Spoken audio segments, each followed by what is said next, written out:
this feeling of devotion to God is but an opiate, a kind of illusion, like illusions derived from LSD, an opium. Prabhupada's purport. Hiranyakashipu did not believe Prahlad Maharaj when Prahlad asserted that his Lord is present everywhere, because Hiranyakashipu, as a typical demon, was convinced that there is no God and that no one could protect Prahlad. He felt encouraged to kill his son. He challenged the idea that if the devotee is always protected, he challenged the idea that the devotee is always protected by the Supreme Lord. Vishwanath writes, Hiranyakashipu does not see the Lord, then he speaks this verse. Jiva Goswami writes, Hiranyakashipu is saying, you speak words which ultimately are meant as praise for yourself. Text 14, no purport. Being obsessed with anger, Hiranyakashipu was very great in bodily strength, thus chastised his exalted devotee son Prahlad with harsh words, cursing him again and again. Hiranyakashipu took up his sword, got up from his throne, royal throne, and with great anger struck his fist against the column. Text 15. Then, from within the pillar came a fearful sound which appeared to crack the covering of the universe.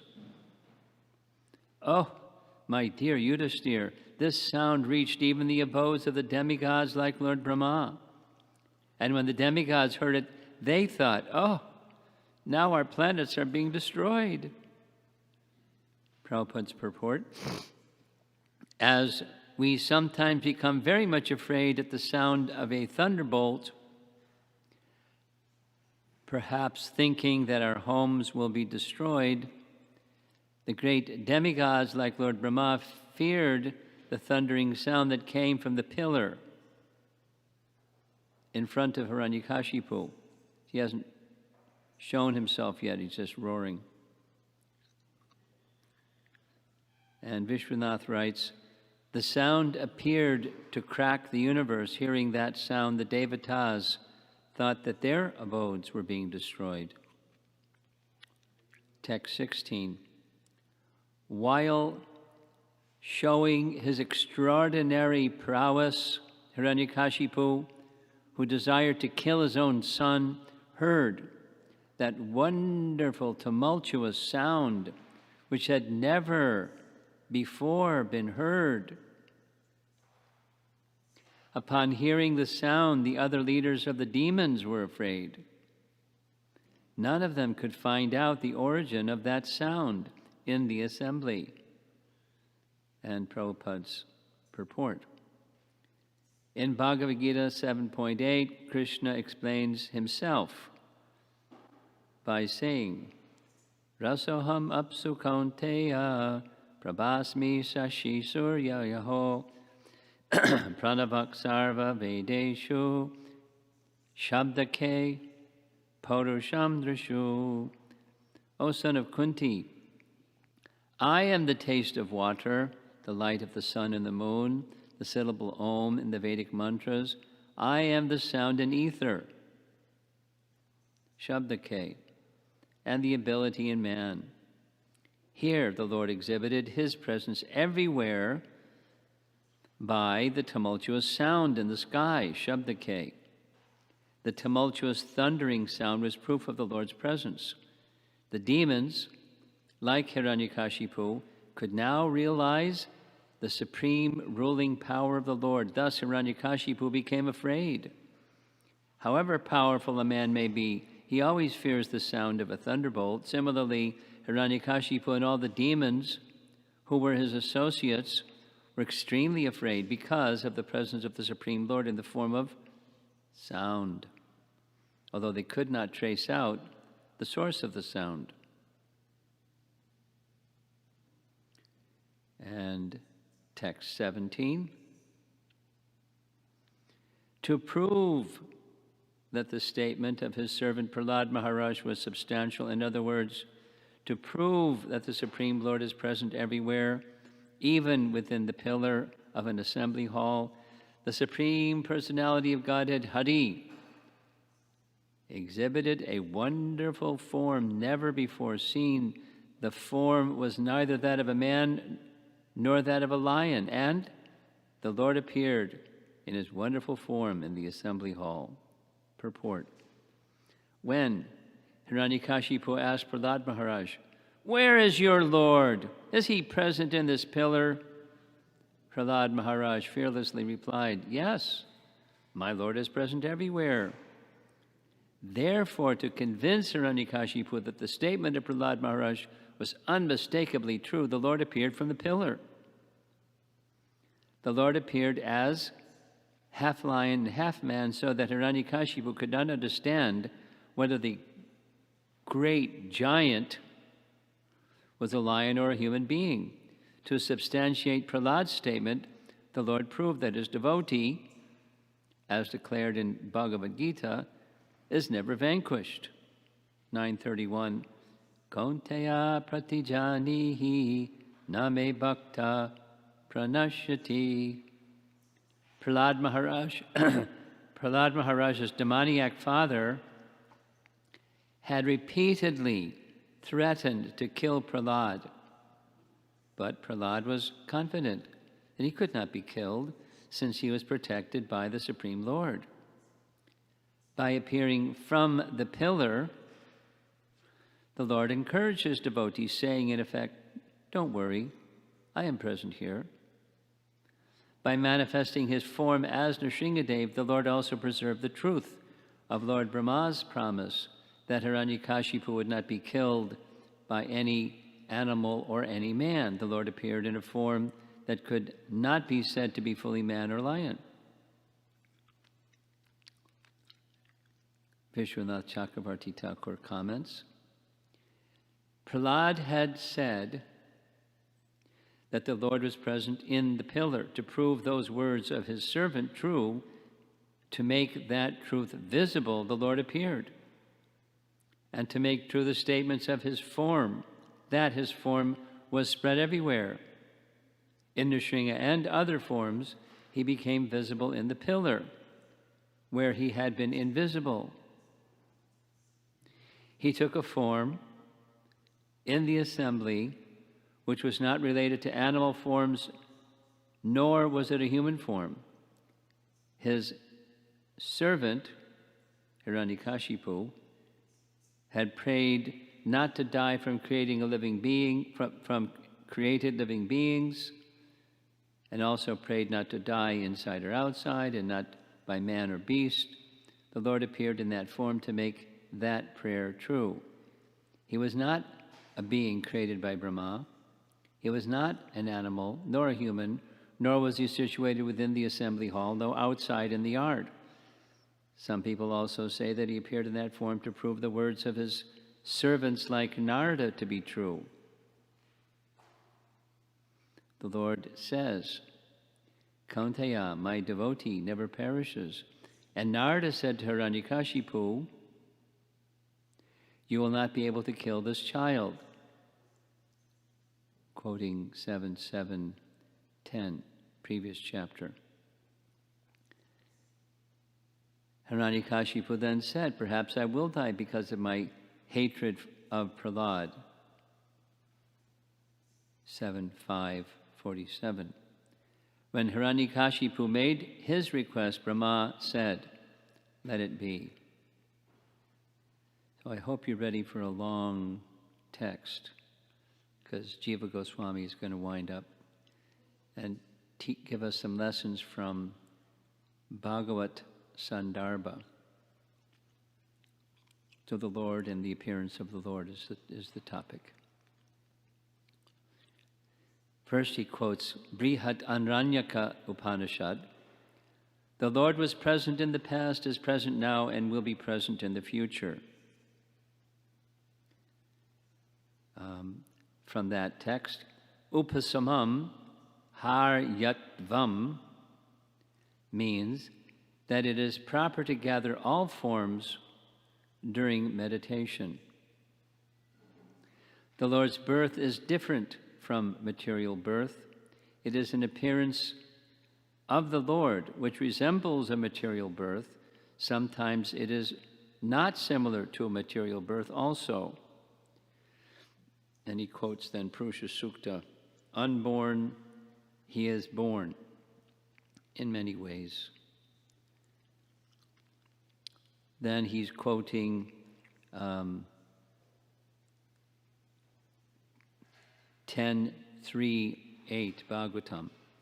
Then the Lord, complete with all his expansions, who is situated in the core of everyone's heart, responding to the request of his devotees, appeared from Devaki, non-different from the Lord, in the dense darkness of night, like the full moon rising on the eastern horizon. And then he quotes, Jiva Goswami quotes in Bhakti Sandarbha, this text 17 from this chapter, to prove the words of his servant that he is present in all objects. To be true, the Lord showed an astonishing form which was neither animal nor human to the assembly. And quoting from Canto 3, Chapter 24, Kardama Muni, having as Kapila as his son. After a long time, the Supreme Lord Madhusudana, who is like fire and wood, controlled by the strength of the bhakti of Kardama, made his appearance. By the power of Kardama's bhakti, the avatar Kapila appeared in this manner. The philosophers say, this is from Vedanta Sutra, Lokavat tu lila kaivalyam, translating, the Lord's pastimes without motive, similar to actions in this world. That's a sutra. In this world, a madman, out of intense bliss, dances without a particular motive. Similarly, the Lord acts without motive. From the Narayana Samhita, without a goal, the Lord carries out creation out of bliss alone, like a madman dancing. What is the question of a goal for the Lord, who is complete bliss? Persons who are liberated have no desires to be fulfilled. What then to speak of desires of the Lord, the soul of all beings? Narayana Samhita. So he's taking this madman dancing example. In this example, the madman is ignorant. It should not imply this is in the Lord. Rather, the example is used to show that the Lord enacts pastimes without considering his goal, by simply out of great inherent bliss. Similarly, one could find fault with the example of inhaling and exhaling. This is natural, but in deep sleep, the person is also unaware, whereas the Lord is always aware. Thus, the Lord's pastimes arise from the natural bliss of his Swarup.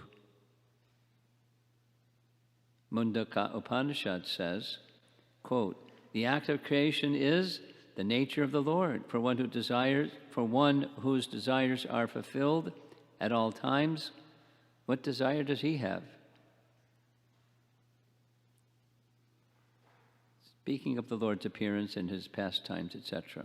This is Bhagavat Tattva.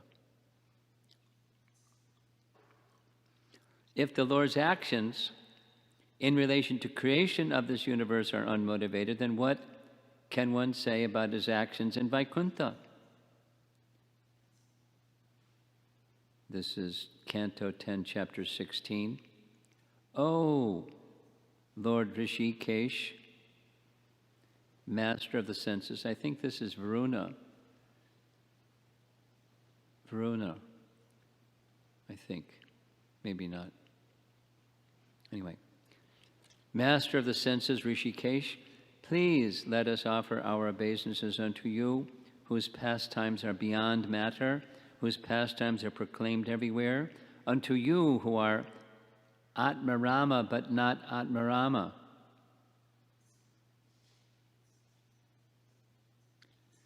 The attraction of Shukadev and others for the Lord's pastimes without material motive is therefore commendable. The nature of the Lord's birth is understood in the following verse from the chapter on the mystery of the Lord's birth. That's Canto 10, Chapter 3. Quote, thus, rejecting the two versions of the universal form, the wise glorify the highest subject of the Vedas, the birth and birth activities of the Supreme Lord.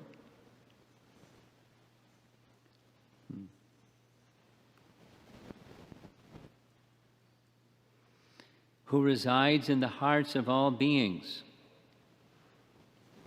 parentheses, unlike the universal form, who has no material birth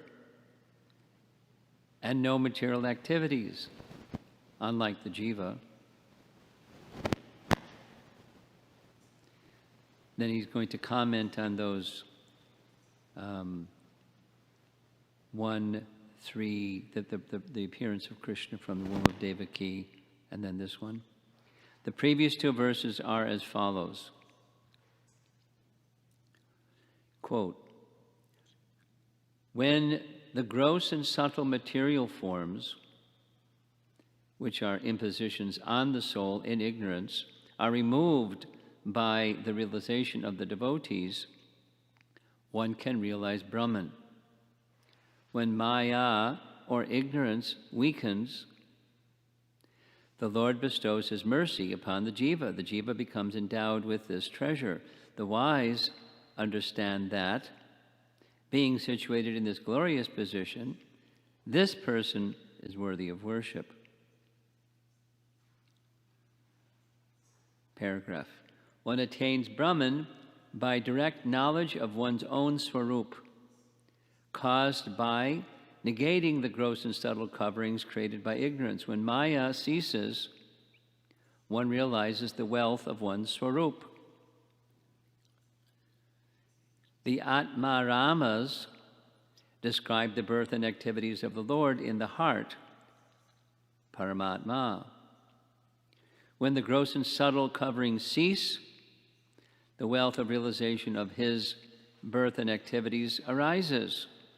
Wealth, sampati, means direct seeing.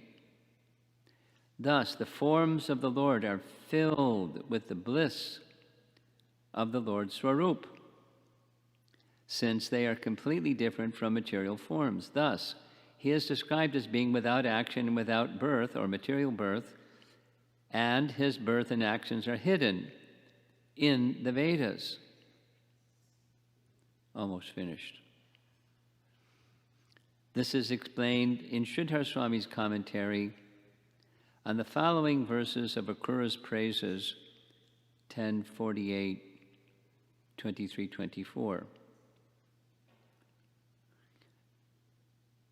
Quote, are my avatars and their actions produced by ignorance, like a shell being mistaken for silver? No, this is just your pastime. The Lord's pastimes are equal to his Swarup. The Lord's names, activities, and forms are not to be understood by any proofs that Vishnu has entered your womb. Gita also says, Janma karma cha me divyam, one should know my attractive birth and activities. He's just expounding on the truths of Bhagavan. So here's another. I hope you don't mind philosophy, because that's what it is. Again, it's Bhagavad Sandarbha, a different Anucheda. Someone may object. In this verse, the word richati means accept. This means that the Supreme Personality of Godhead sometimes accepts a form, and other times he does not accept a form. To this objection, Srimad Bhagavatam replies using the word anukalam, eternally. In other words, Srimad Bhagavatam states that the Supreme Lord eternally, what happened? Accepts a form. He never abandons the position of having his own transcendental form. In other words, he is never formless. Therefore, it may be understood that the Supreme Personality of Godhead is the origin of his transcendental potencies, and at the same time, he manifests his eternal form within the material world by the agency of his transcendental potency. Oh, at this point, someone may object. Quote, how is it possible that the birth and activities of the Supreme Personality of Godhead are eternal? He is not eternally being born, neither is he eternally carrying out any specific action. His expansions appear at a certain point in time, and then, after that, they are no longer manifest. How is it then that you say the Lord's birth and activities are eternal? To this objection, I reply, there is no defect in the statement that the birth and pastimes of the Supreme Personality of Godhead are eternal. He has innumerable forms, and each form is manifest in an unlimited number of places. The Lord's birth and activities are therefore unlimited in number. The original forms and secondary manifestations of the Lord's various places of pastimes and various pastime associates in both the spiritual world of Vaikuntha and the material universes are also unlimited in number. Therefore, whenever the birth or pastime of an original form of the Lord or secondary manifestation of the Lord's form is completed in a certain place, it is immediately manifest again in another place. In this way, the birth and pastimes of the Supreme Personality of Godhead are never interrupted. They are eternally manifest. The original manifestations of the Supreme Personality of Godhead's birth and pastimes are always the same. The original manifestation. They never change. The secondary appearances of these original forms, however, sometimes introduce varieties into these pastimes. Jiva Goswami. That the original form of the Lord can expand into innumerable secondary forms is confirmed in the following statement of Bhagavatam 1069-2. Quote, it is astounding that Lord Krishna, who is one without a second, expanded himself in 16,000 similar forms to marry 16,000 queens in their respective homes. The Supreme Personality of Godhead, therefore, manifests various forms in various circumstances according to his different activities. In this way, the varieties of the mellows of his pastimes are manifested, variegatedness of forms and activities.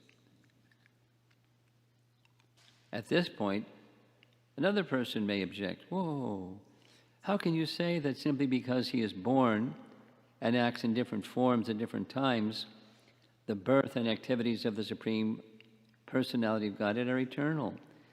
These births and activities are different, and therefore none of them are eternal. For this reason, the form of the Personality of Godhead is also not eternal. To this I reply, the forms of the Supreme Personality of Godhead are one. They appear at different times, under different circumstances, but they are still the same eternal forms. That they appear at different times does not mean that they must be different forms. If something is repeated, that does not mean that the repetition is different from the first appearance. Shankaracharya explained this in his Shariraka. He's quoting Shankaracharya as follows. If the word cow is repeated twice, that does not mean that there are two cows.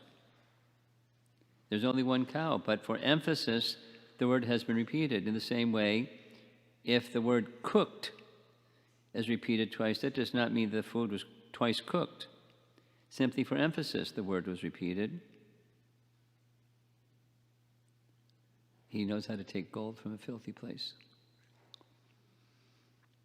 From these explanations, we may understand that the birth and activities of the Supreme Personality Godhead are eternal. For this reason, the Agama Shastras and other Vedic literatures worship the Supreme Personality Godhead's pastimes, which were all performed innumerable times in the past. Madhvacharya's commentary confirms, quote,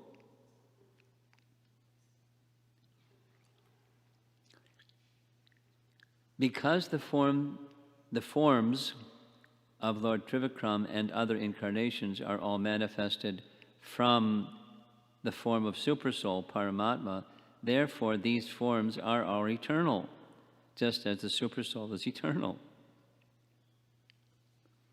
And the Shrutis say, the Supreme Personality of Godhead always existed in the past, He exists at present, and He will continue to exist in the future eternally. From this it should be known that because the forms of the Supreme Personality of Godhead are all eternal,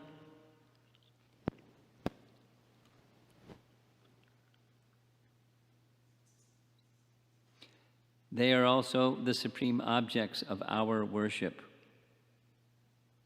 Next, the, quote, birth of the Supreme Personality of God, for our case, we could say His appearance, Avirbhav, is very different from the birth of conditioned souls, and any similarities of these two births are very superficial. Sometimes the Lord's, quote, birth is completely different from the conditioned soul's birth, and there is not even a superficial resemblance. That the Supreme Lord is unborn, although He seems to take His birth as described in the Shrutis. Although He is unborn, He takes birth again and again. That the Supreme Personality of Godhead's appearance in this material world only superficially resembles the birth of a conditioned soul is confirmed. Bhagavatam, Canto 10, Chapter 3.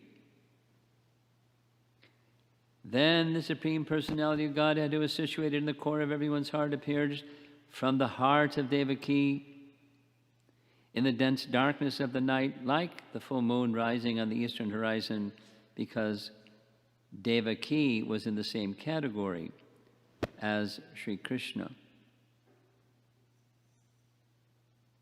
Next, the difference between the Lord's, quote, birth and that of the conditioned souls is also seen in the verse that we just read, 8:17, where the Lord's appearance as Lord Nrsimhadev is described. Here's the verse again.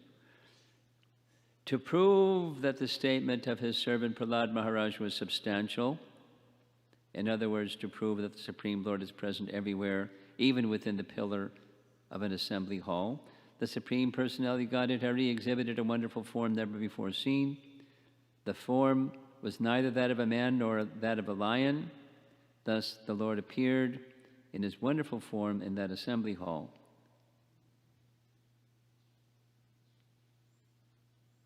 We have 2 more pages. I hope you don't have hearing fatigue yet.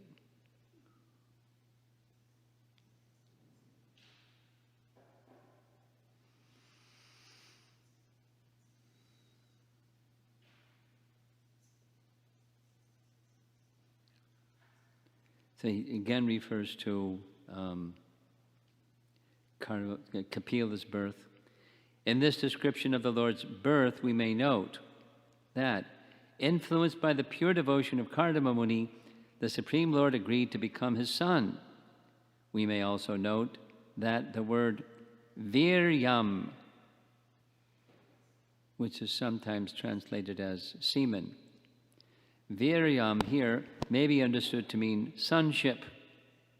In this way, the phrase viryam apana may mean the Supreme Lord accepted the status of Kardama Muni's son.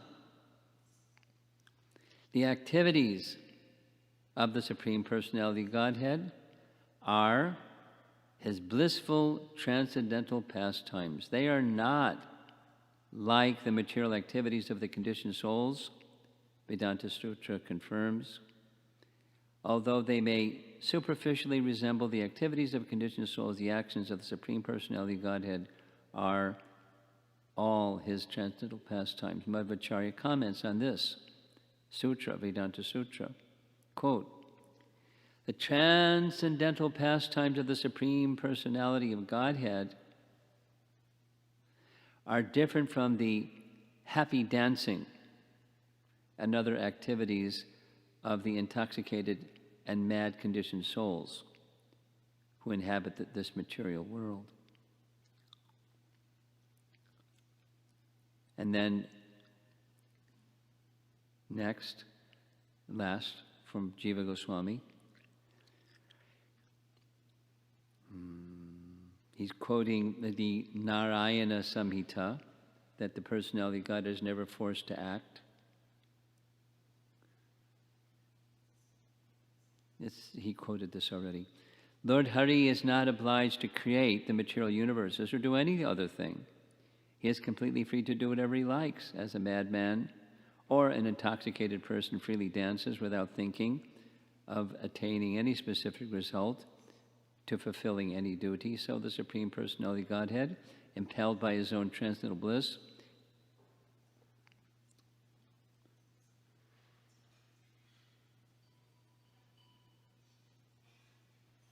acts in a way he likes. How has the idea come that the perfectly blissful Supreme Personality of God is obliged to act in certain ways? It is not free to act as he pleases. This idea is a great mistake. For if even the liberated jivas are free to act and have all their desires automatically fulfilled, then certainly the Supreme Lord is completely free. All his desires are automatically fulfilled without having to endeavor in any way.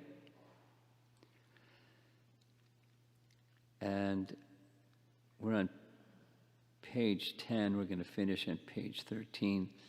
This is very interesting. It's a different author, Sanatana Goswami, and the style is very different.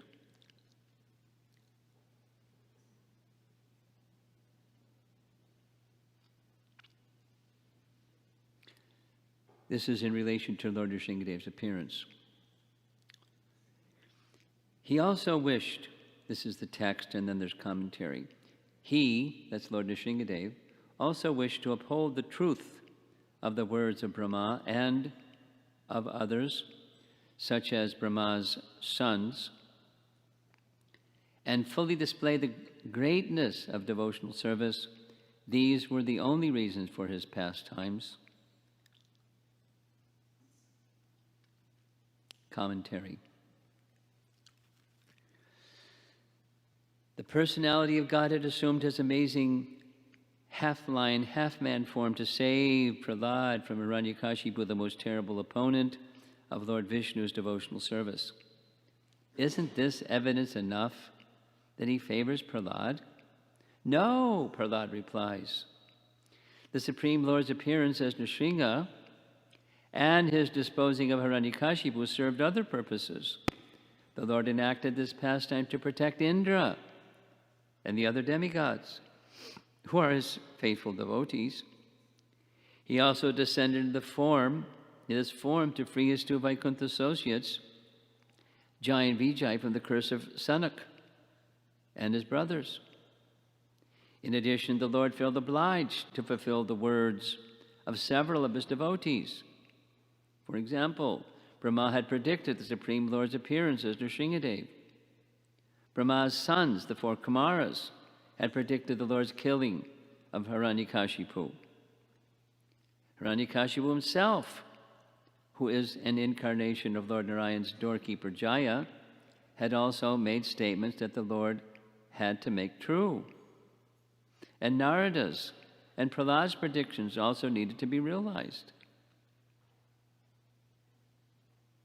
Paragraph.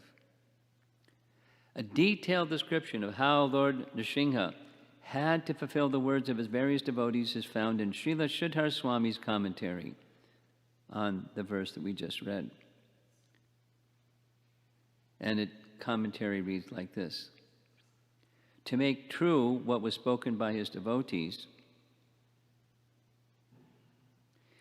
when Hiranyakashipu asked Prahlad whether his Lord Vishnu was also present in a pillar of the palace, Prahlad answered, yes, of course.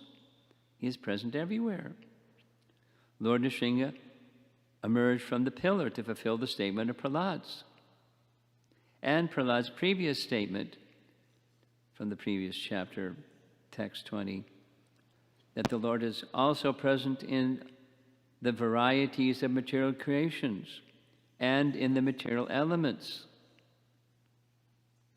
The personality of Godhead burst forth from the pillar in the terrifying form of Nrsimha to dispatch Hiranyakashipu quickly and thus fulfill the request of the four Kumaras, that giant Vijay be reinstated in their positions in Vaikuntha after only 3 births in the material world.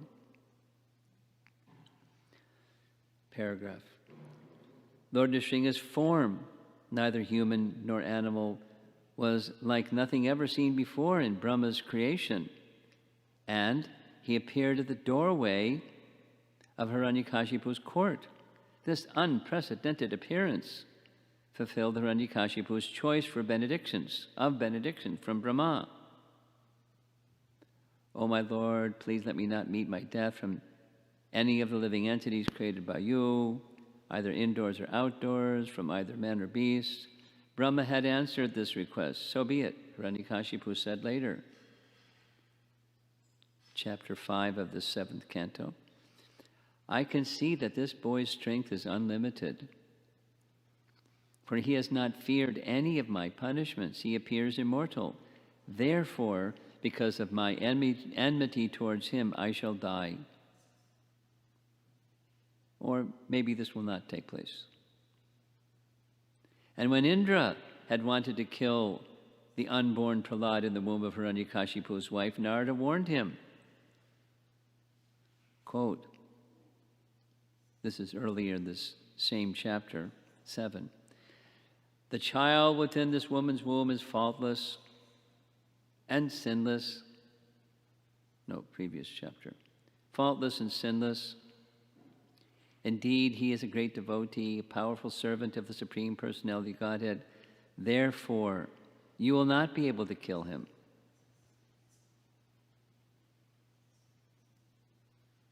All these words had to be fulfilled by the Lord.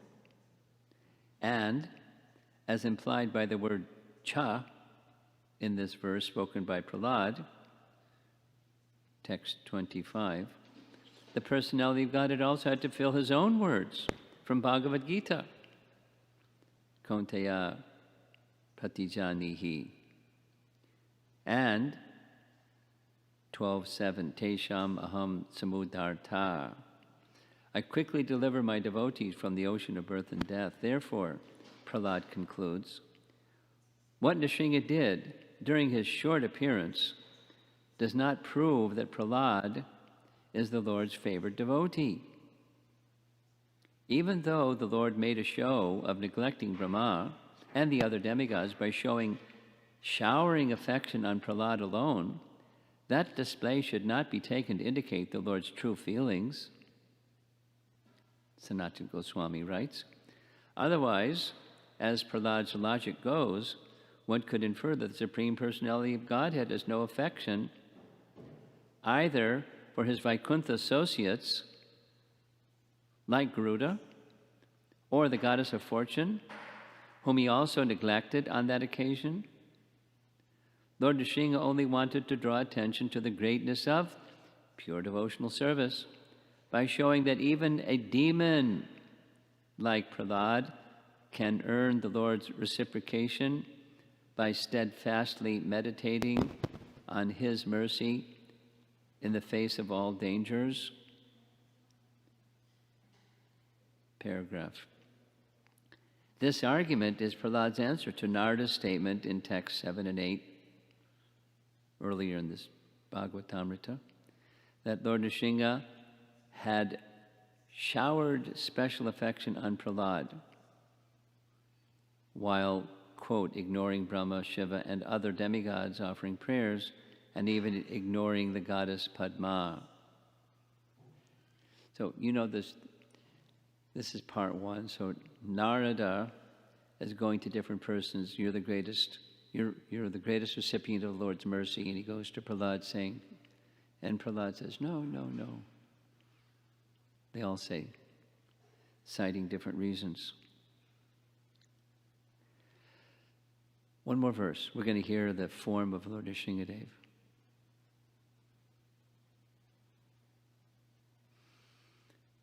Text 18. 7, 8, 18. While Hiranyakashipu looked all around to find the source of the sound, that wonderful form of the Lord, which could not be ascertained to be either a man or a lion, emerged from the pillar in amazement. Hiranyakashipu wondered, what is this creature that is half man and half lion? Prabhupada's purport. A demon cannot calculate the unlimited potency of the Supreme Lord, as stated in the Vedas. Parasya Shaktir Vivadaiva Shruyate. We all know that one because he quoted it so often. The different potencies of the Supreme Lord are always working as an automatic exhibition of his knowledge. For a demon, it is certainly wonderful that the form of a lion and the form of a man can be united. Such a demon has no experience of the inconceivable power for which the Supreme Lord is called, quote, all-powerful. Demons cannot understand the omnipotence of the Lord. They simply compare the Lord to one of them. Amjananti ma mudha manushim tanamashatam. Mudhas, rascals, think that Krishna is an ordinary human being who appears for the benefit of other human beings. Param bhavam ajanantaha. Foolish, rascals, and demons cannot realize the supreme potency of the Lord.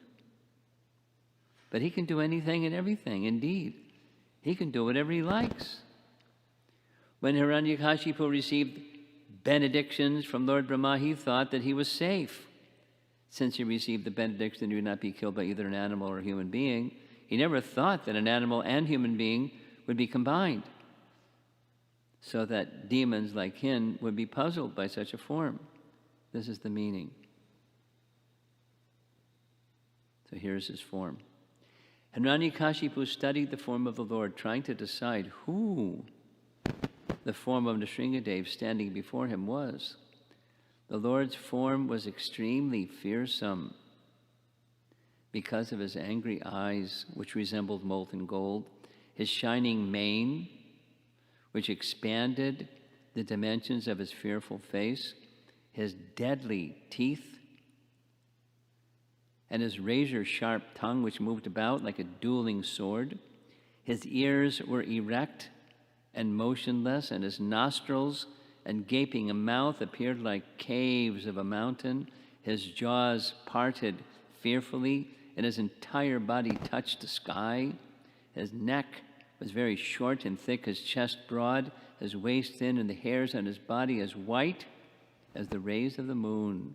His arms, which resembled flanks of soldiers, spread in all directions as he killed the demons, rogues, and atheists with his conch shell disc, club lotus, and other natural weapons.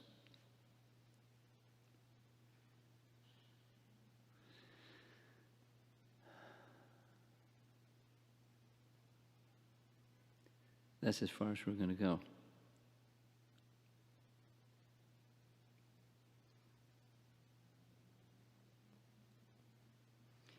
In Jiva Goswami's Krama Sandarbha, he says he had hundreds of arms resembling troops.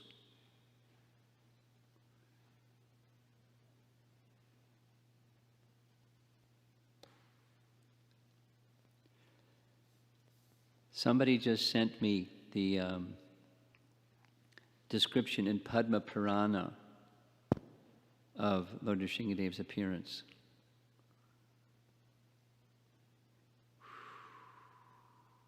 The events that lead up to it are different, similar, but different. And the description of his form is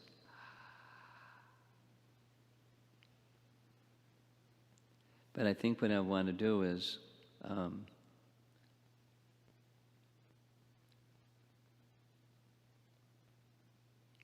little bit of, because I said I would do this, a little bit of reading of the pastimes of Lord Nrsingadev in Mayapur.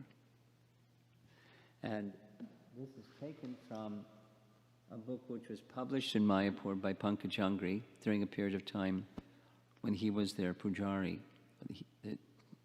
Prahlad Nrsinga. So he's just going to read. Being labeled Lord Nrsingadev's pujari in Mayapur, I have been asked to recount some stories in connection with him, but unlike the Shastras, these Leelas have no authority except for the testimony of the devotees who told them. In most cases, there were no other witnesses. Although I'm generally quite skeptical when it comes to accepting other people's mystical experiences as truth, just too many things started happening recently not to sit up and take notice. For instance, during the last Gaur Purnima festival, I called over a Mataji in the crowd and asked her to distribute the Lord's Charnamrita to the ladies, which she did. Later, when she brought the Charnamrita pot back, she remarked that Lord Nrsingadev was very merciful to reciprocate so quickly. Quote, I was praying this morning that I might be able to offer some direct service to him, and now you have given me this service. Yes, I said, desires are quickly fulfilled in the Dham. Just see, same day you desired it, it happened. She said, no, not the same day, the same moment. The very instant I expressed that desire to serve him, you called me over. Wow, that is amazing, I acknowledged. Did you hear about Amarati Mataji's eye problem was cured at the same time that Lord Nrsingadev's original eyes were placed back? After one donor had brought him his new eyes? Oh yes, she told me. As a matter of fact, I was staying in the same building when Lord Nrsingadev spoke to her. You know, there was so much energy around that night that nobody could get any sleep. Just a few days later, another devotee revealed how Lord Nrsingadev helped him. I was suffering intensely. I could not even stand without supporting myself on the column in front of Lord Nrsinga's altar. I prayed, please help me take away this suffering condition so that I may serve you fully. Then, at that moment, I felt all my pain moving up and flowing out of my body. It just left. When I was hearing this, I noticed another devotee who had come for darshan of the Lord. Earlier in the morning, this Mataji had asked my advice what to do, for she had been afflicted for about 2 weeks with a problem that contaminated her body, which wouldn't allow her to paint some deities in Assam, although she had already been commissioned to do it and had an air ticket to go. Mataji, I exclaimed while walking over to her. Lord Nrsingadev is giving instant benedictions. Why don't you ask him to remove your problem? The very next morning she saw me and said, thank you so much for that advice. You know, When I arrived home from the temple yesterday, my problem had completely disappeared. Some days later, another Mataji came to the Pujari room and told us about a dream wherein Lord Sringadev walked and talked with her just like a father. When she asked how she could serve him, he told her to offer some mangoes. About 1 week later, when she brought the mangoes for offering, Janani Vas was telling some other pujaris how fortunate she was that Lord Sringadev came to her in a dream and talked to her and held her hand while walking with her and gave her personal instructions. The Mataji then exclaimed, "Actually, there was more to the dream than what I had previously told you. Lord Sringadev also said to me, 'My pujari is very dear to me. I'm going to take him back with me.'" "Oh, don't do that, please," I fearfully exclaimed. "We want him to stay here." "No, I think I will take him back." After my pleading with him for a long time, the Lord firmly announced, "All right, I will take one of the other leaders instead." And now, as you know, just days ago, Gaur Govinda Swami, who was a GBC sannyasi and guru, suddenly left his body, apparently by heart attack. I didn't mention it before because I didn't want to alarm anyone, but now it has come true. I feel it is all right to tell you. When I repeated this story to my friend Vishwambar from Carolina, he said, "This is amazing. My wife also dreamed about Lord Sringadev and mangoes. Just yesterday, while she was walking outside the Mayapur campus, she saw a jar of mango pickles in a shop and desired to buy them for Lord Sringadev, but doubting the purity of the content, she refrained. However, last night, Lord Sringadev appeared in a dream and asked, 'Where are my mango pickles?'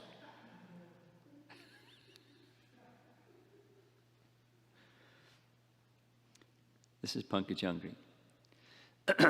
When Lord Sringadev first came to Mayapur, all the pujaris were reluctant to worship his awesome form.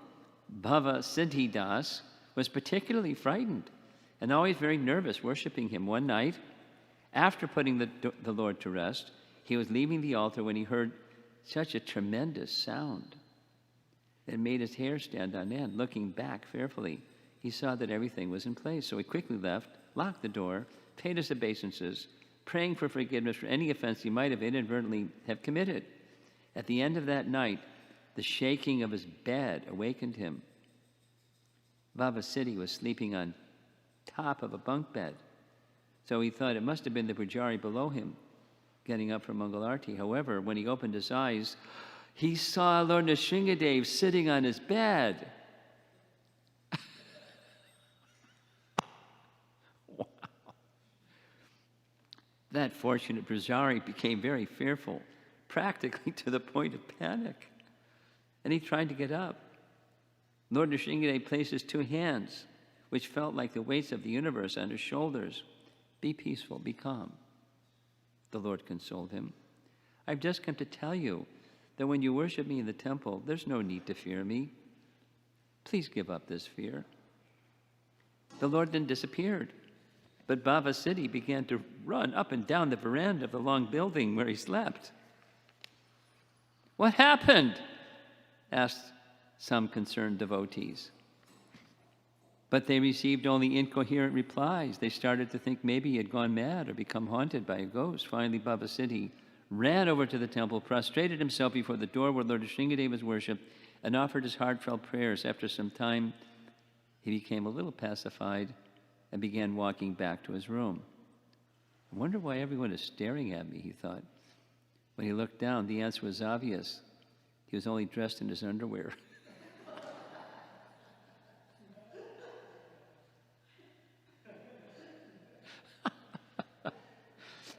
I saw Baba Siddhi at last year's Gaur Purnima festival. He's living in America now, and asked him about that incident. "Yes," he said, "I still have those 2 marks from Lord Sringadev on my shoulders. They're almost gone now, but they are still visible." He wasn't the only one to claim to have seen Lord Sringadev. Once a devotee from a nearby Gaudiya Math temple came to offer worship to Lord Sringadev and told our head pujari Jananivas, that on the Shringa Chaturdasi, he had been staying up all night chanting. Then, at the end of the night, our Lord Nrsingadev manifested himself in his room. It was the form of Nrsingadev from our temple. He was wearing a red dress, and he appeared to be smiling at me. My Guru Maharaj said I was very fortunate I should come here and worship Lord Nrsingadev.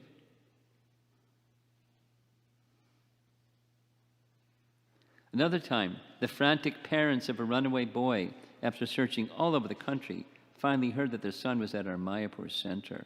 They immediately came and spent the whole day looking for him, inquiring at the reception desk and from individual devotees, but they were not at all lucky in tracing him. At the end of the day, during the Sandhya Arti of Lord Nrsingadev, his mother was praying with folded hands, "My dear Lord, the last time I came here, I happily participated in the chanting and dancing, but now my heart is broken because my lost son, and I find no pleasure in life anymore. My Lord, if only my son could be returned to me, then I would raise my hands and chant, Hari Bol, Hare Krishna." As these words left her mouth, a figure passed and stopped before her. And Lord Nrsingadev, and it was her lost son. Both parents have now accepted Vaishnava initiation, started a Namahata center in their town, and enthusiastically preaching the Lord's glories. There are so many other stories. Some I would be hesitant to repeat, and others that I can't, having been told them in confidence. The devotees who told me these stories have their faith and conviction strengthened, have had. And certainly mine was also. So if others desire the same results of helping us advance in Krishna consciousness, it'll be most beneficial, even though they are not Shastra. A little different, huh? Two more. This is pastime number 6. This is from their book, published by Mayapur.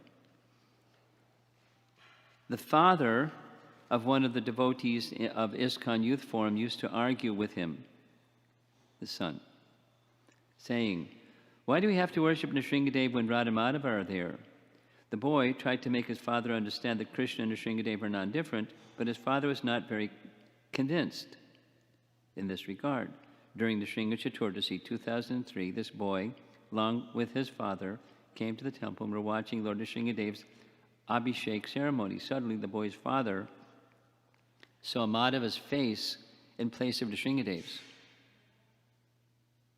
He turned to Radha Madhava and again looked back at Nrsingadev and found Nrsingadev's face as Madhava's still. This continued for about 20 seconds. In this way, he realized that there's no difference between Madhava and Nrsingadev.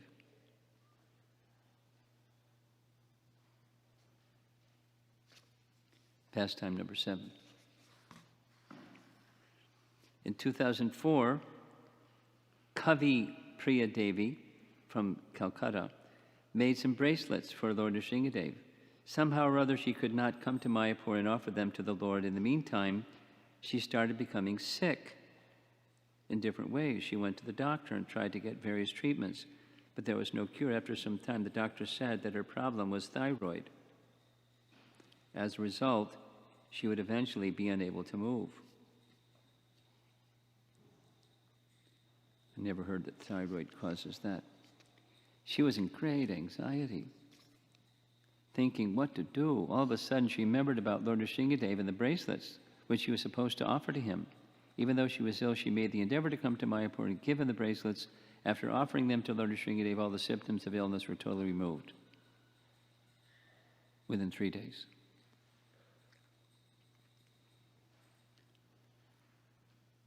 And there's more. The Shringa Bhagavan ki, Bhakta Prahlad Maharaj ki.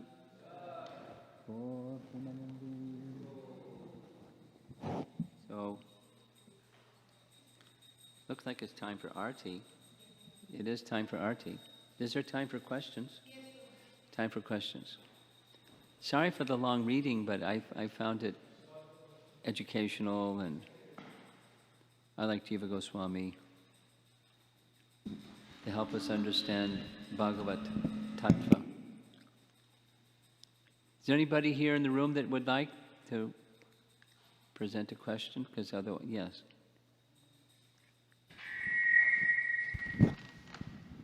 Hare Krishna Maharaj. Yeah.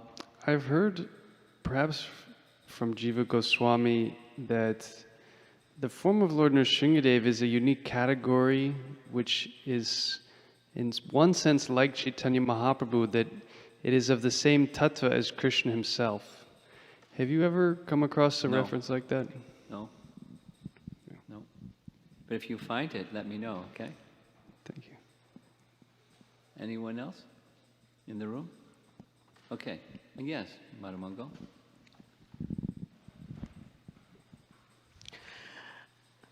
I was particularly inspired to hear the reading of the pastimes towards the end. Everybody likes that.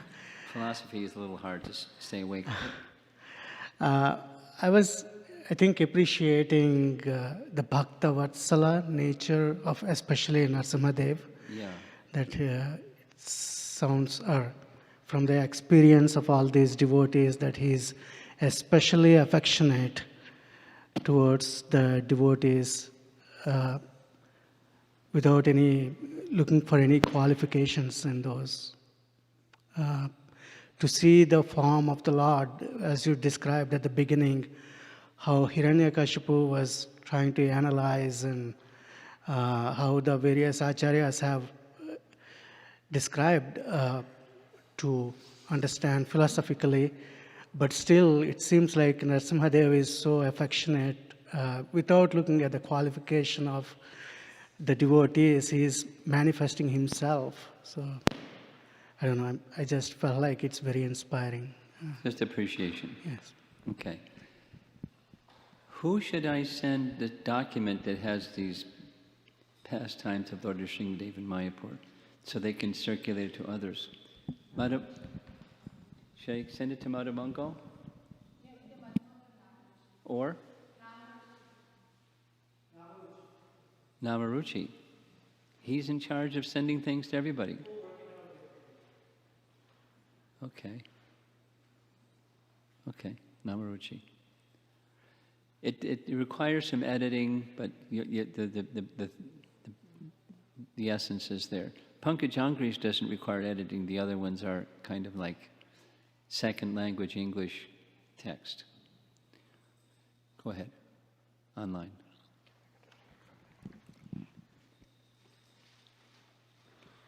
So this is from Radha in Alachua. When I was reading Canto 7, I read the prayers by Hiranyakashipu to Lord Brahma when Lord Brahma came seeing Hiranyakashipu's austerities. Hiranyakashipu was mentioning Lord Brahma as Lord of the universe. Yes, he was. And many things that is for Lord Vishnu. Yes. How did Lord Brahma hear and accept the prayers without replying anything, even though Lord Brahma knows that Hiranyakashipu was praying for getting powers?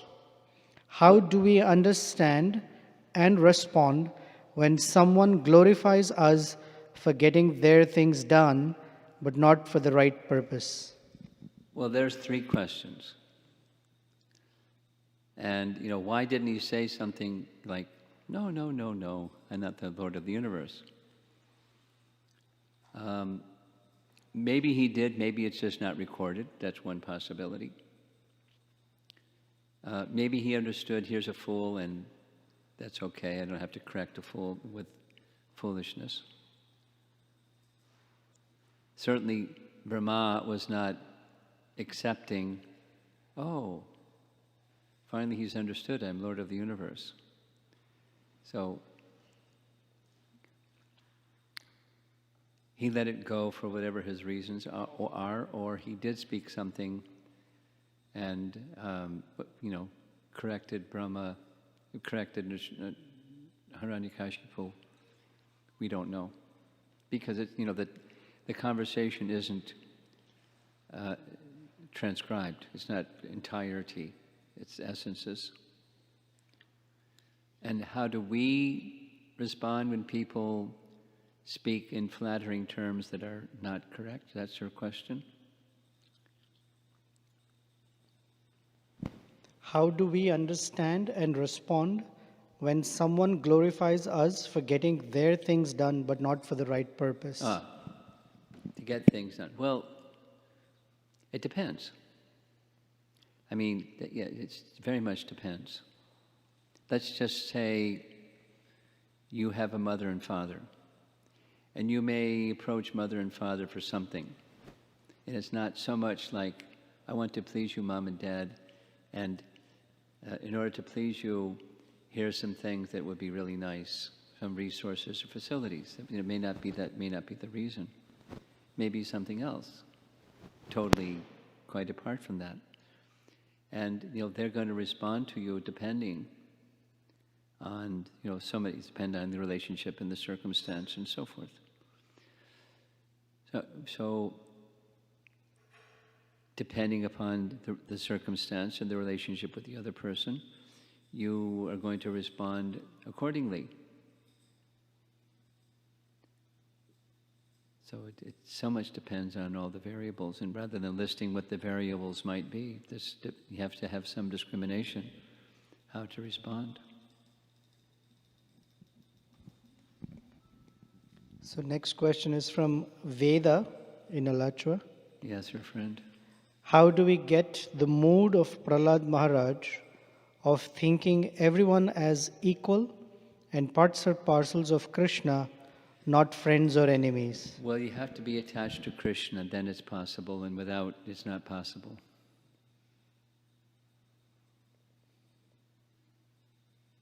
That's it. Next question is from Mahati.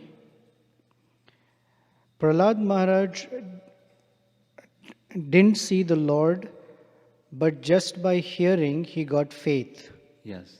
Did he ever pray for Lord to appear so that he can see?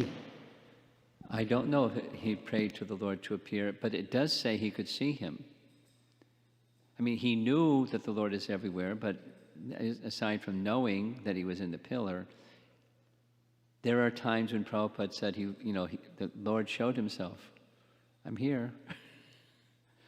So, and there's commentary that says things like that similarly. So,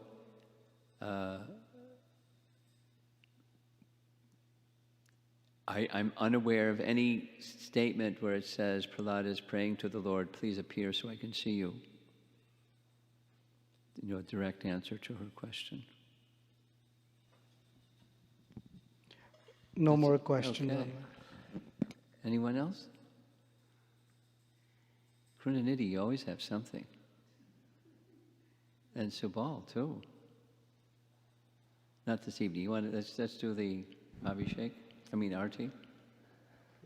There was one part that you read from the commentaries in which narrates the Lord Nrsingadev, he was actually being affectionate to Lord Brahma and to the demigods. Yeah. He didn't show the affection he neglected, but he appears that he was neglecting, but he actually had affection.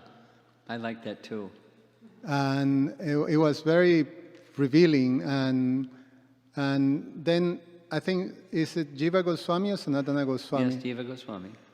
Then he says that the purpose was that the Lord wanted to highlight the power of bhakti. Yes. Now, I was just thinking, sometimes that we may feel that, I've been neglected or something like that, and there's always this purpose, this background purpose that the Lord is always kind and caring. And the idea of reaffirming ourselves that, no, the Lord is always caring for me. How can we remind ourselves these things? You just did. Thank you. associate with pure devotees, and it'll help you remind yourself. And just by hearing commentaries like this, it helps remind us of what we have the tendency to forget. That's the Acharya's purpose, to remind us of what we have forgotten. And I think it's time for the arti, so let's do that now. Srila Prabhupada ki, Nrsimha Bhagavan ki, Gaur Premanandi.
Krishna prestaja bhutale Srimate Bhakti Vedanta Swamin iti namine.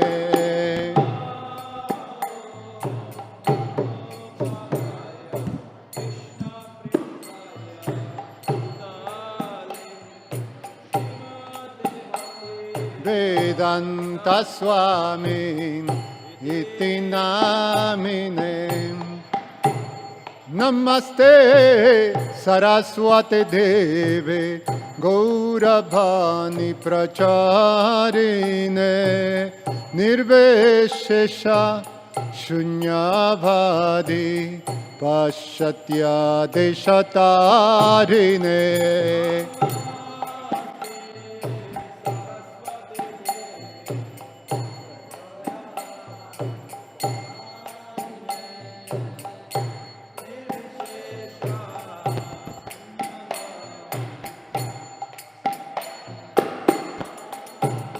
Jaya Sri Krishna Chaitanya Prabhu Nityananda Sri Advaita Gadadhar Shivashadi Gaura Bhakta Vrinda.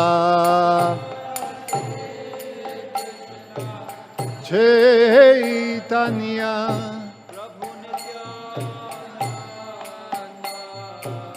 Sri Advaita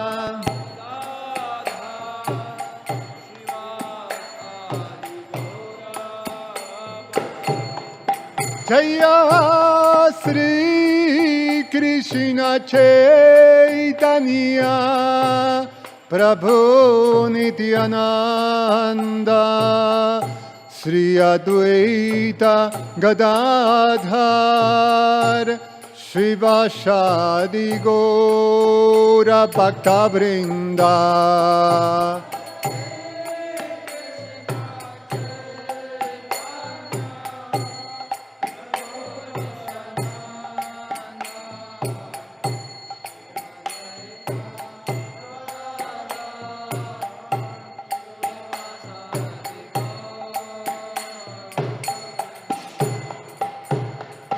Jai Narasimha, Sri Narasimha, Jai Narasimha, Sri Narasimha.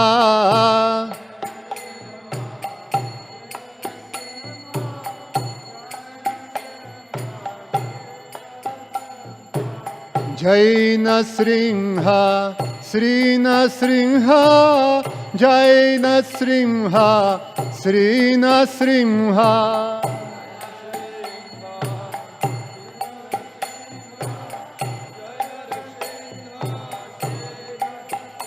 Jaya Prahlad Maharaj, Jaya Prahlad Maharaj, Prahlad Maharaj, Jaya Prahlad Maharaj.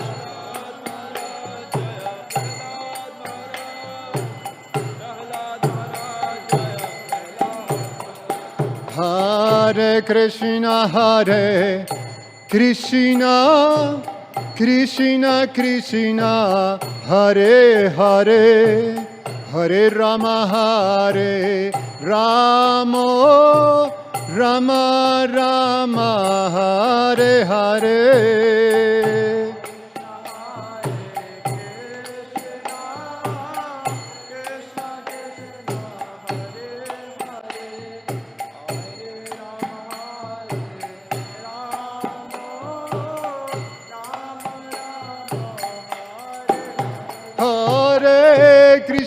Hare Krishna, Krishna Krishna, Hare Hare, Hare Rama,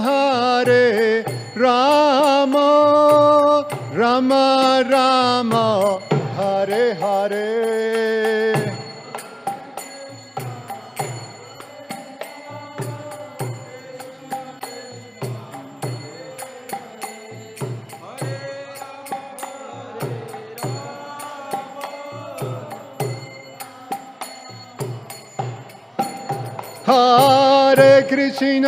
Hare Krishna, Krishna Krishna, Hare Hare, Hare Rama,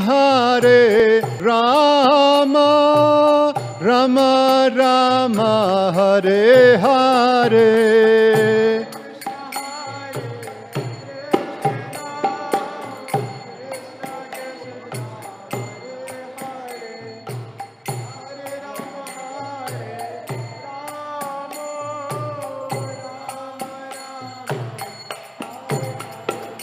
Namaste Narasimha.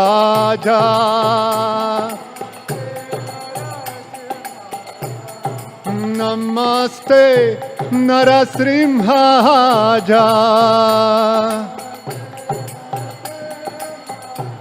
Prahlada Lada Jahane, Prahlada Lada Jahane, Hiranya Kashipur Vaksha, Hiranya Kashipur Vaksha,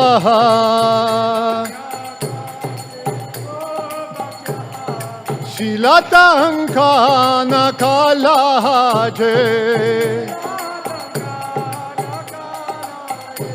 Shilatankana Kalaje, Ito Nasrimho Parato Nasrimho,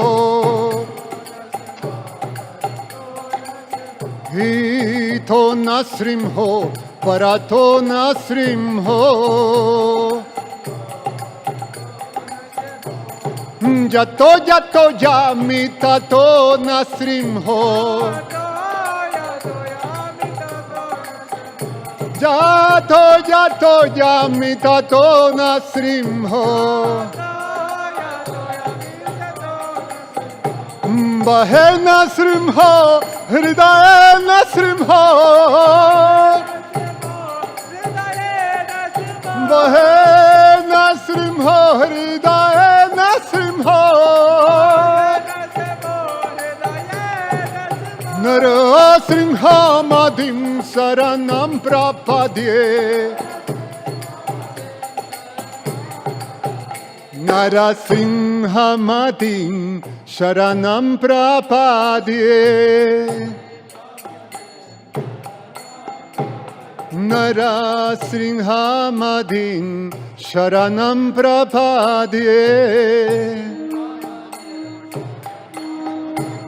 Jaya Narasimha Dev, Jaya Narasimha Dev, Narasimha Dev, Jaya Narasimha Dev,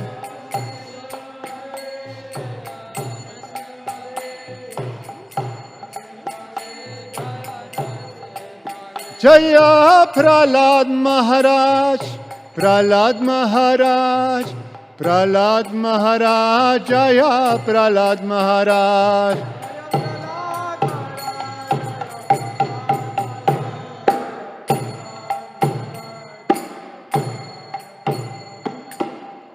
Sri Lakshmi Narasimha De Prahlad Maharaj ki, Sri Narasimha Chaturdasi ki, Nitai Gaura Premanandi Hari Hari Bol.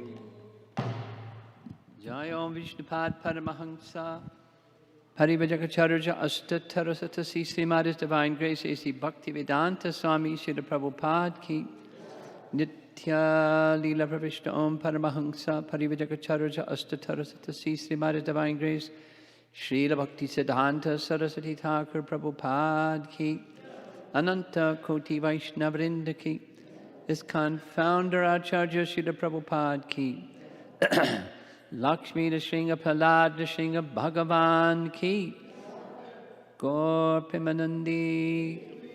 All glories to the assembled devotees. All glories to the assembled devotees. Glories to Shri Guru and Shri Gauranga.